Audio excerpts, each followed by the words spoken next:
Welcome বন্ধুরা, welcome. কেমন আছো? আশা করি সকলেই ভালো আছো। আজকের মিনি অকশানে কেকেআর কোন কোন প্লেয়ার কিনলো সেই সমস্ত খবর নিয়ে হাজির হলাম তোমাদের মাঝে। তো যারা এই চ্যানেলে নতুন তারা অবশ্যই সাবস্ক্রাইব করে পাশে থাকবেন। আজকের ভিডিওটা শুরু করা যাক। প্রথমে যে প্লেয়ারটিকে অকশানে কেকেআর কিনলো সে আর কেউ নয়, ক্যামেরন গ্রিন। তাকে কেকেআর কিনলো 25.20 কোটি টাকা দিয়ে। ক্যামেরন গ্রিনকে নেওয়ার সময় প্রথমে এমআই বিড করছিল, তারপর রাজস্থান রয়্যাল বিড করলো। এরপর সিএসকের সঙ্গে লড়াই করে শেষ পর্যন্ত কেকেআর তুলে নিল ক্যামেরন গ্রিনকে। এরপর যাকে কিনলো কেকেআর সে হলো wicket keeper batsman Finn Allen. নিউজিল্যান্ডের হয়ে তিনি উইকেট কিপার করেন, তাকে কিনল 2 কোটি টাকা দিয়ে।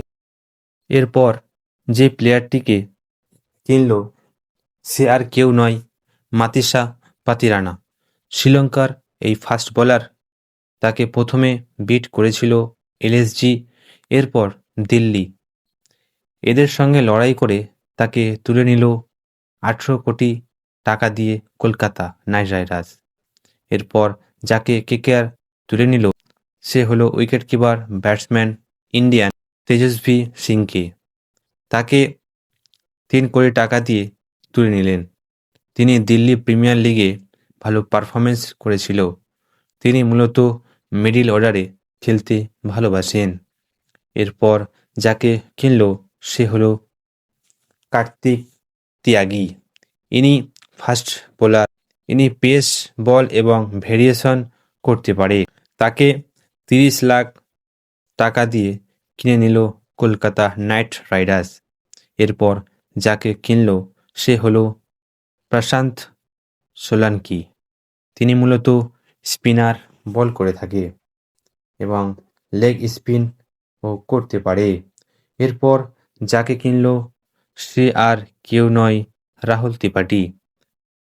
মেনলি বলতে গেলে ঘরের ছেলে ঘরে ফিরে এসেছে।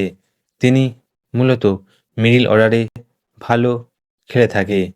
তিনি এনাকে 75 লাখ দিয়ে কিনে নিল কলকাতা নাইট রাইডার্স। এরপর যাকে কিনল সে হলো টিম সাইফার্ড। ইনি কেকেআর এর হয়ে 2020-21 এ খেলেছিল। এনাকে 1.50 কোটি টাকা দিয়ে কেকেআর তুলে নিলেন। এরপর যে খেলোয়াড়টাকে নেয় সে হলো মুস্তাফিজ রহমান। তিনি বাঁহাতি ফাস্ট বোলার। তিনাকে নিয়ে আর কিছু বলার নেই। আইপিএলে সব দলই জানে যে সে কেমন খেলে। তাকে 9.20 কোটি টাকা দিয়ে কিনে নিলেন কেকেআর। এরপর যাকে কেনে সে হলো সার্থক রঞ্জন। তাকে 30 লাখ টাকায় কেনে এবং এর পাশাপাশি দার্স কার্মা তাকে কেকেআর 30 লাখ টাকায় কেনে। এরা দিল্লির প্রিমিয়ার লিগে দুরন্ত ফর্ম দেখিয়েছে। এরপর যাকে কিনল কেকেআর সে হলো রাচেন্দ্র রবীন্দ্র। এনাকে 2 কোটি টাকায় কেনে।